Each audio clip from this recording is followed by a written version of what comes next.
Project Reset is a local nonprofit that works to support youth and families that are struggling with mental health and substance abuse issues. And to learn more, we welcome Alexa Morgenroth. She's the co-CEO of Project Reset Arizona. Good to have you. Welcome to Arizona Horizon. Well, thank you very much, and it's great to be here. My co-CEO is in the audience over there, Laura Byrne, and we are very grateful to be here today to just share our mission. Well, let's talk about your mission. What is it?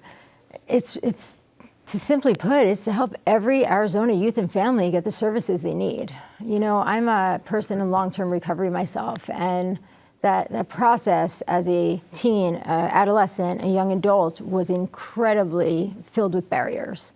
And it was one barrier after another. And no matter how amazing the treatment center was or service was, how free the treatment center was, you know, there was a core component to all of them that was nobody heard your voice. So the teens today, what we see is if we have a nonprofit that hears them, that can provide all the services needed, like an open community group on the weekends, which we do called Rested Development. And the kids came up with that. And we do it every Saturday from 10 to 12 at our location off Thomas. And we have pickleball, we have a basketball court, we have a teen center, and we have a bodega that they can buy stuff from, earning chips.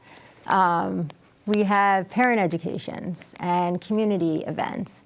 But more importantly, we are partnering with various organizations to provide education to continue to reduce the stigma. When you say their voices aren't heard, give me an example. Example is we do this kind of treatment. We do this kind of service. When somebody comes to us, it's your voice, your choice, right? What do you want as the person seeking help? Not what does mom want, not what does dad want, although that's a huge part of it, right?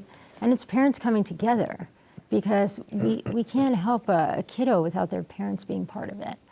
So it's hearing their voice and their choice, but providing that same treatment in an experiential fashion, by having a podcast room on premises, by having a music room on premises, right?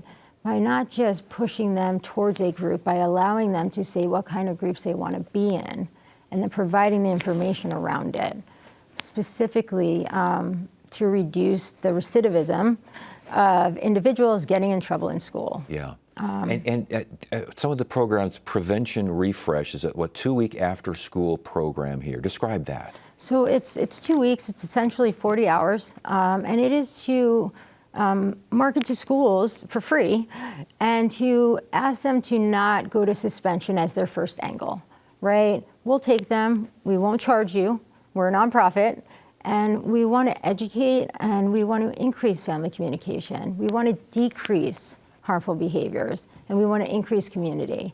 And we partner with different treatment centers in the community who provide that clinical treatment when needed, but our AmeriCorps members, who we just partnered with the governor's office through an AmeriCorps grant, provide the tutoring and the academics and different kind of life skills and support to really engage these kiddos in a very different way. Sounds like a diversion program. Is exactly pretty much? A little bit intervention. Yes.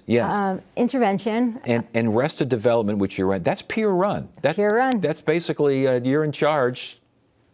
Peer run.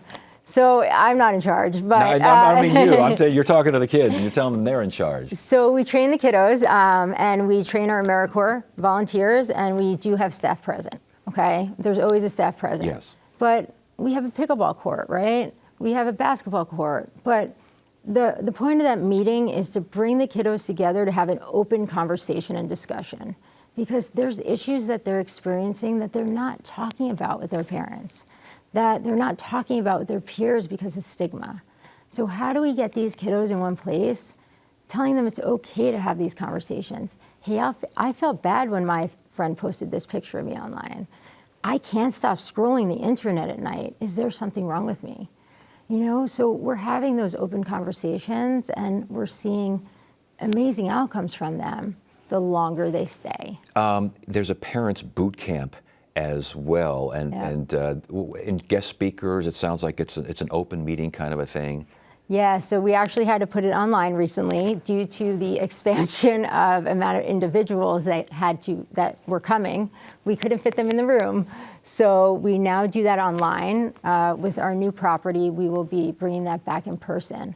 So the second Friday of every month, we send out a Zoom link, and we do a lot with the youth coalitions in the area, and Valley of the Sun United Way gifted us our startup fund for those guest speakers. So we do that the second Friday of every month, and we just give open topics of education. Before you go, you got about a minute or so left here. You'd mentioned your new facility. You got a new facility, Yeah. don't you? Talk to us about that. So we started really organically, real mom and pop, just renting a couple hours a day from somebody. And within the past year, we had a lot of community members, a lot of helpers, and we were able to purchase our own complex. And that complex is located off Thomas and 25th Place. It's gated, and that's where our nonprofit is located. Wow, it must Yeah. feel really good to have that thing there. I mean, it's your base. It's our home base. It's our home base, and it is built for kids. Yes. It was designed by a creative director with a mind for trauma, branding, and kid development. So, Well, Alexa Morganroth, congratulations on this. This sounds like it's an all-encompassing. It's big goals here, but it sounds like you're doing great work. And congratulations on Yeah. that, and continued success. thank you very much for your for having us. You bet. Yep.